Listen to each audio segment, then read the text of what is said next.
Waktunya bersaat teduh dengan Tuhan melalui bacaan Alkitab satu pasal sehari dalam kitab Nabi-Nabi Besar bahagian kelima seri yang ke-6. Kitab Daniel pasal 6 dengan perikop Gua Singa. Mari baca Alkitab, mari dengar Alkitab, dan mari lakukan apa yang Allah firmankan di dalam Alkitab. Maka iman dan pengharapanmu tidaklah sia-sia.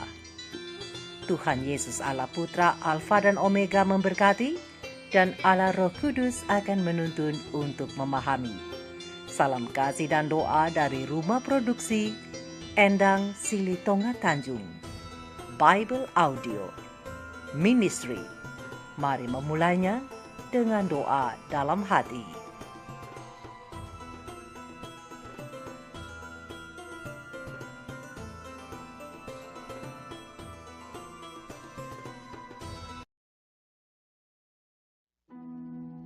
Lalu, berkenanlah Darius mengangkat 120 wakil-wakil raja atas kerajaannya. Mereka akan ditempatkan di seluruh kerajaan.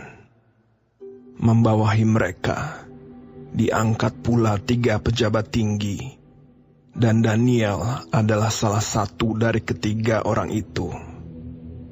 Kepada merekalah para wakil-wakil raja harus memberi pertanggungan jawab supaya raja jangan dirugikan. Maka Daniel ini melebihi para pejabat tinggi dan para wakil raja itu, karena ia mempunyai roh yang luar biasa, dan raja bermaksud untuk menempatkannya atas seluruh kerajaannya. Kemudian para pejabat tinggi dan wakil raja itu mencari alasan dakwaan terhadap Daniel dalam hal pemerintahan. Tetapi mereka tidak mendapat alasan apapun atau sesuatu kesalahan, sebab ia setia dan tidak ada didapati sesuatu kelalaian atau sesuatu kesalahan padanya. Maka berkatalah orang-orang itu, kita tidak akan mendapat suatu alasan dakwaan terhadap Daniel ini, kecuali dalam hal ibadahnya kepada Allahnya. Kemudian bergegas-gegaslah para pejabat tinggi dan wakil raja itu menghadap raja, serta berkata kepadanya, Ya Raja Darius, kekallah hidup tuanku. Semua pejabat tinggi kerajaan ini, semua penguasa dan wakil raja, para menteri dan bupati telah mufakat, supaya dikeluarkan kiranya suatu penetapan raja dan ditetapkan suatu larangan, agar barang siapa yang dalam 30 hari menyampaikan permohonan kepada salah satu dewa atau manusia, kecuali kepada tuanku ya Raja, maka ia akan dilemparkan ke dalam gua singa. Oleh sebab itu, ya Raja, keluarkanlah larangan itu, dan buatlah suatu surat perintah yang tidak dapat diubah, menurut undang-undang orang Media dan Persia, yang tidak dapat dicabut kembali. Sebab itu, Raja Darius membuat surat perintah dengan larangan itu. Demi didengar Daniel bahwa surat perintah itu telah dibuat, pergilah ia ke rumahnya. Dalam kamar atasnya ada tingkap-tingkap yang terbuka ke arah Yerusalem. 3 kali sehari ia berlutut, berdoa, serta memuji Allahnya, seperti yang biasa dilakukannya. Lalu orang-orang itu bergegas-gegas masuk, dan mendapati Daniel sedang berdoa dan bermohon kepada Allahnya. Kemudian mereka menghadap raja, dan menanyakan kepadanya tentang larangan raja. bukankah Tuanku mengeluarkan suatu larangan, supaya setiap orang yang dalam 30 hari menyampaikan permohonan kepada salah satu dewa atau manusia, kecuali kepada Tuanku, ya Raja, akan dilemparkan ke dalam gua singa? Jawab raja. Perkara ini telah pasti menurut undang-undang orang Media dan Persia yang tidak dapat dicabut kembali. Lalu kata mereka kepada raja, Daniel, salah seorang buangan dari Yehuda, tidak mengindahkan tuanku, ya Raja, dan tidak mengindahkan larangan yang tuanku keluarkan. Tetapi 3 kali sehari ia mengucapkan doanya. Setelah raja mendengar hal itu, maka sangat sedihlah ia, dan ia mencari jalan untuk melepaskan Daniel. Bahkan sampai matahari masuk, ia masih berusaha untuk menolongnya. Lalu bergegas-gegaslah orang-orang itu menghadap raja, serta berkata kepadanya, Ketahuilah ya Raja, bahwa menurut undang-undang orang Media dan Persia, tidak ada larangan atau penetapan yang dikeluarkan raja yang dapat diubah. Sesudah itu, raja memberi perintah. Lalu diambillah Daniel dan dilemparkan ke dalam gua singa. Berbicaralah raja kepada Daniel, Allahmu yang kau sembah dengan tekun, dialah kiranya yang melepaskan engkau. Maka dibawalah sebuah batu dan diletakkan pada mulut gua itu. Lalu raja mencap itu dengan cincin meterainya dan dengan cincin meterai para pembesarnya, supaya dalam hal Daniel tidak dibuat perubahan apa-apa. Lalu pergilah raja ke istananya, dan berpuasalah ia semalam-malaman itu. Ia tidak menyuruh datang penghibur-penghibur, dan ia tidak dapat tidur. Pagi-pagi sekali, ketika fajar menyingsing, bangunlah raja dan pergi dengan buru-buru ke gua singa. Dan ketika ia sampai dekat gua itu, berserulah ia kepada Daniel dengan suara yang sayu. Berkatalah ia kepada Daniel, Daniel, hamba Allah yang hidup, Allahmu yang kau sembah dengan tekun, telah sanggupkah ia melepaskan engkau dari singa-singa itu? Lalu kata Daniel kepada raja, Ya Raja, kekallah hidupmu. Allahku telah mengutus malaikatnya untuk mengatupkan mulut singa-singa itu, sehingga mereka tidak mengapa-apakan aku. Karena ternyata aku tak bersalah di hadapannya, tetapi juga terhadap tuanku ya Raja, aku tidak melakukan kejahatan. Lalu sangat sukacitalah raja, dan ia memberi perintah supaya Daniel ditarik dari dalam gua itu. Maka ditariklah Daniel dari dalam gua itu, dan tidak terdapat luka apa-apa padanya, karena ia percaya kepada Allahnya. Raja memberi perintah. Lalu diambillah orang-orang yang telah menuduh Daniel, dan mereka dilemparkan ke dalam gua singa, baik mereka maupun anak-anak dan istri-istri mereka. Belum lagi mereka sampai ke dasar gua itu, singa-singa itu telah menerkam mereka, bahkan meremukkan tulang-tulang mereka. Kemudian Raja Darius mengirim surat kepada orang-orang dari segala bangsa, suku bangsa, dan bahasa yang mendiami seluruh bumi. Bunyinya, bertambah-tambahlah kiranya kesejahteraanmu.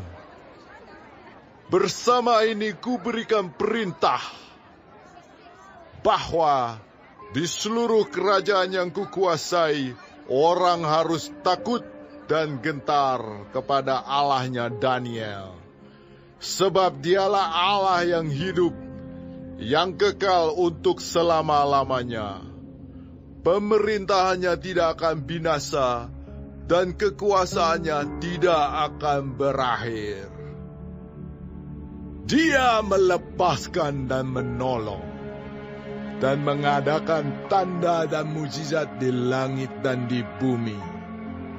Dia yang telah melepaskan Daniel dari cengkeraman singa-singa. dan Daniel ini mempunyai kedudukan tinggi pada zaman pemerintahan Darius dan pada zaman pemerintahan Koresh, orang Persia itu.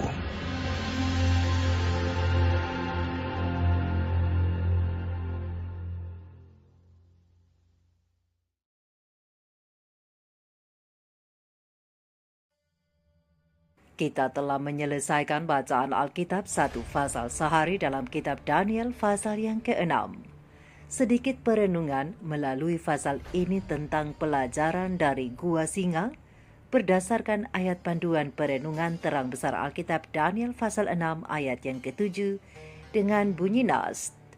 Semua pejabat tinggi kerajaan ini, semua penguasa dan wakil raja, para menteri dan bupati telah mufakat supaya dikeluarkan kiranya suatu penetapan raja dan ditetapkan suatu larangan agar barang siapa yang dalam 30 hari menyampaikan permohonan kepada salah satu dewa atau manusia kecuali kepada tuanku ya raja, maka ia akan dilemparkan ke dalam gua singa. Sahabat-sahabat firman, sahabat-sahabat surgawi yang dikasihi oleh Tuhan di mana saja Anda berada, setelah malam terbunuhnya Belsasar, raja orang Kasdim atau raja Babel itu, maka seorang raja yang berkebangsaan asing duduk di atas tahta kerajaan. Siapakah raja itu? Setelah diselidiki, raja itu bernama Gobrias dari Media, seorang jenderal yang pertama kali memasuki Babilonia ketika Babilonia jatuh ke tangan Persia pada tahun 539 sebelum Masehi, yang pada malam penyerbuan bersama tentara Kores mencapai gerbang terbuka Babilonia dan memasuki kota itu dan membunuh Belsasar. Kemudian Gobrias menyandang nama Darius dari Media, penguasa yang disebutkan dalam Daniel pasal 6, dan ia memerintah selama hampir 2 tahun penuh sebelum Kores dari Persia mengambil alih. Sahabat-sahabatku, tidak ada satupun yang dapat mencegah Tuhannya Daniel dalam menetapkan Kores untuk memerintah Babilonia seperti yang dicatat dalam Yesaya 45 ayat 1. Memang Darius dari Media yang disebutkan dalam kitab Daniel pasal yang ke-6 sebagai Raja Babilonia antara Belsasar dan Kores Agung. Sejarahnya tidak diketahui karena tidak ada raja tambahan yang dapat ditempatkan di antara tokoh Belsasar dan Kores yang secara umum kita ketahui. Tapi dalam kitab Daniel pasal yang ke-6, kita dapat mengetahui Darius dari Media itu secara ringkas dan bagaimana hubungannya dengan Daniel, hamba Tuhan yang setia itu. Dengan pertolongan Tuhan, Daniel dapat memposisikan dirinya sebagai seorang negarawan yang baik dan sebagai orang yang di dalamnya ada roh Tuhan. Lihat ayat yang ketiga, Daniel pasal 6. Ia menjadi salah satu dari 3 pejabat tertinggi di bawah Raja Darius, dan Daniel sangat dikasihi oleh raja itu. Lihat ayat yang ke-19. Cemburu dengan prestasinya, 2 dari pejabat tinggi lainnya bersama 120 wakil raja akhirnya mencoba mencari masalah dengan Daniel. Lihat ayat yang ke-4 dan ayat yang ke-5. Tetapi mereka tidak bisa melakukannya karena Daniel bukan orang yang suka korup, ia tidak lalai, namun dapat dipercaya. Secara hukum, mereka tidak bisa berbuat apa-apa terhadap Daniel, jadi apa yang mereka mungkin lakukan untuk menjebaknya? Dasar orang-orang licik yang jahat. mereka beralih kepada agama atau kepercayaannya Daniel. Lihat ayat yang kelima. Lalu apa yang mereka lakukan? Pena Ilham Ilahi Roh Nubuat Para Nabi dan Raja halaman 314 alinea ke-6 dan ke-7, halaman 315 alinea ke-3 sampai alinea yang ke-5 menjelaskan bahwa kemudian para pejabat tinggi dan wakil raja berunding bersama-sama merencanakan suatu rancangan yang olehnya mereka mengharapkan dapat membinasakan Nabi Daniel. Mereka memutuskan untuk memohon kepada Raja Darius supaya menandatangani suatu perintah yang akan mereka persiapkan, yang melarang setiap orang dalam kerajaan itu meminta sesuatu kepada Allah atau dewa atau manusia kecuali kepada Raja Darius selama waktu 30 hari. Suatu pelanggaran terhadap perintah itu harus dihukum dengan melemparkan si pelanggar ke dalam gua singa. Maka sesuai dengan rencana mereka, para pejabat tinggi dan wakil raja menyiapkan surat perintah tersebut dan membawanya kepada Raja Darius untuk ditandatangani. Dan sebagai daya tarik kepada ketidaktahuannya, mereka meyakinkan sang raja bahwa pelaksanaan titah ini akan memperbesar kehormatan dan kekuasaannya. Dan tidak mengetahui kelicikan rencana para pejabat dan wakil-wakilnya ini, dan tidak mengerti rasa permusuhan yang terkandung dalam perintah itu, Darius menyerah kepada kehendak mereka dan ia menandatanganinya. Akhirnya orang-orang yang memusuhi Daniel pun meninggalkan Raja Darius, bersorak atas perangkap yang kini dipasang dengan aman terhadap hamba Allah itu. Dalam persekongkolan yang diwujudkan sedemikian rupa, setan memainkan bagiannya yang penting. Nabi Daniel memegang kekuasaan yang tinggi dalam kerajaan itu, dan malaikat-malaikat jahat merasa takut bahwa pengaruhnya akan melemahkan kendali mereka atas raja-raja kafir itu. Agen-agen setan inilah yang menggerakkan para wakil raja itu untuk memusuhi dan mencemburui Daniel.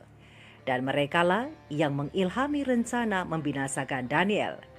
Para wakil raja itu membiarkan diri mereka menjadi perkakas kejahatan, lalu melaksanakan kejahatan itu. Ketika Daniel mendengar tentang keputusan itu, dia pun pergi membuka jendela dan berdoa kepada Tuhan 3 kali sehari, seperti yang biasa dilakukannya. Daniel memutuskan untuk tidak terpengaruh ataupun berubah. Dia tetap Daniel, tetap anak Tuhan yang setia. Lihat ayat yang ke-10 dan ayat yang ke-11 Daniel pasal 6. Kembali pena Ilham Ilahi melanjutkan, musuh-musuh Nabi Daniel mengharapkan sesuatu dari keteguhan prinsip kesetiaannya agar mereka berhasil dalam rencana mereka. Dan mereka memang tidak salah dalam perkiraan mereka tentang tabiatnya. Dengan cepat mereka membawa rencana jahat mereka dalam mewujudkan perintah itu, tetapi Daniel tidak mengubah jalan hidupnya setitik pun. Mengapa kini ia harus berhenti berdoa pada saat ia sangat perlu berdoa? Lebih baik ia kehilangan nyawa itu sendiri daripada kehilangan pengharapan mendapat pertolongan dari Allah. Maka dengan tenang ia melaksanakan tugas-tugasnya sebagai kepala para wakil raja itu, dan pada jam berdoa ia pergi ke rumahnya dan dengan jendela-jendelanya yang terbuka ke arah Yerusalem, sesuai dengan adat kebiasaannya, ia menyampaikan permohonannya kepada Allah yang di sorga. Daniel tidak berusaha untuk menyembunyikan tindakannya itu. Walaupun ia mengetahui dengan sepenuhnya akibat-akibat kesetiaannya pada Allah, namun semangatnya tidak kendor. Di hadapan mereka yang merencanakan kehancurannya, Daniel tidak mau membiarkan kehancuran itu menunjukkan bahwa hubungannya dengan sorga itu diputuskan. Dalam segala perkara di mana sang raja mempunyai hak untuk memerintah, Daniel akan menurut. Tetapi baik sang raja maupun perintahnya ini tidak dapat membuat ia menyeleweng dari kesetiaannya kepada raja segala raja. Begitulah sahabat-sahabat firman, sahabat-sahabatku Nabi Daniel dengan berani, namun dengan tenang dan rendah hati memaklumkan bahwa tidak ada kuasa duniawi yang berhak membatasi antara jiwanya dengan Allah. Meskipun dikelilingi oleh para penyembah berhala, Daniel adalah seorang saksi yang setia terhadap kebenaran ini. Kesetiaannya yang berani pada kebenaran adalah suatu cahaya yang terang dalam kegelapan moral di istana kafir itu. Dan Daniel menegakkan di hadapan dunia sekarang suatu teladan yang pantas mengenai keberanian dan kesetiaan orang Kristen. Jadi sahabat-sahabatku, saat ini melalui kehidupan beribadah Nabi Daniel, kita harus mengambil komitmen dari contoh kehidupannya bahwa kita harus terus beribadah dan tetap rajin berdoa kepada Allah dalam situasi apapun, baik atau buruk, karena itu adalah kunci kesuksesan kehidupan rohani kita. Baik sekarang, nanti, khususnya dalam menghadapi masa kesukaran besar, klimaks di mana hari kedatangan Tuhan akan terjadi. Untuk itu sahabat-sahabatku, sahabat-sahabat firman, sahabat-sahabat surgawi, mari kita rendahkan hati di hadapan Tuhan, kita menutup mata dan berdoa memohon pertolongan Tuhan. Sekaligus menutup pasal yang ke-6, Kitab Daniel. Mari kita berdoa. Ya Tuhan, setiap hari umat-umat-Mu dibuang ke lubang singa kritik dan menderita karena gosip negatif dan tuduhan palsu.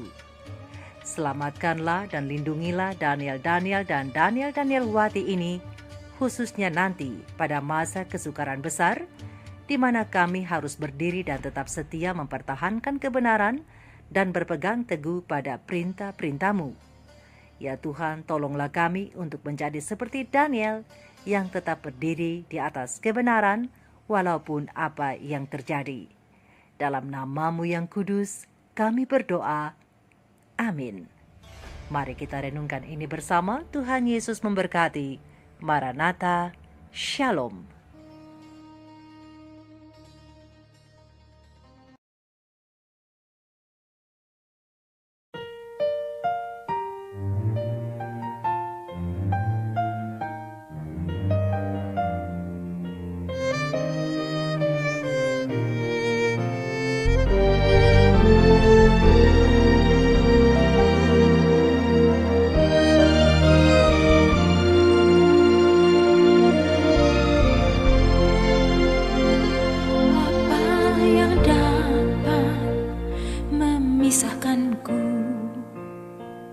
Dari kasih-Mu Tuhan sahabatku, kelaparan-Kah, ketelanjangan-Kah, tak satu pun,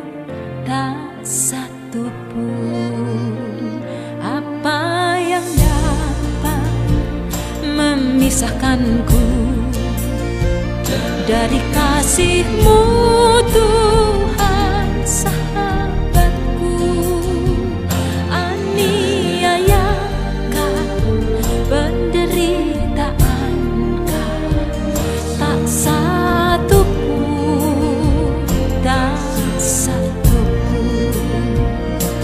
tiada satu pun seperti Kau Yesus, sahabat yang sejati. Dalam bahaya Kau menggendongku, Engkau Yesus, sahabatku. Tuhan, ajar kami percaya kasih-Mu melebihi segala-galanya, melebihi pergumulan kami, bahkan melebihi penderitaan kami. Tidak ada satupun yang dapat memisahkan kami dari kasih-Mu. Apa yang dapat memisahkanku dari kasih-Mu Tuhan sahabatku? Sakit, penyakit, pencobaan-Kah, tak satu pun, tak satu pun.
memisahkan